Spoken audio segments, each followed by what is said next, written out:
2024 has been pretty good to the New York Knicks so far. They are 5-0 with their new trade acquisition, OG Anunoby, and they learned on Wednesday that Mitchell Robinson may be back later this season. Initially, there were fears that Robinson could miss the entire season, so the Knicks applied for a disabled player exception to the NBA.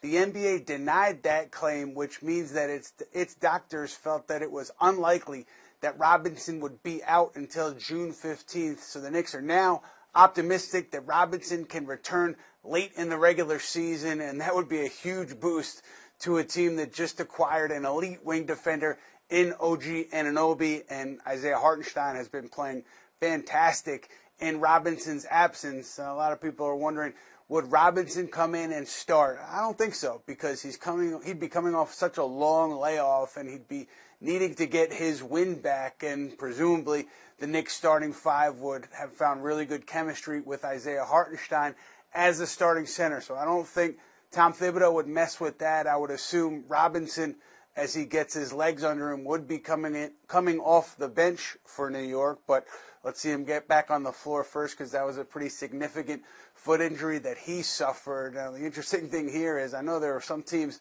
as the trade deadline approaches, wondering about Robinson's physicals, wondering about his status and how his injury could impact him long term.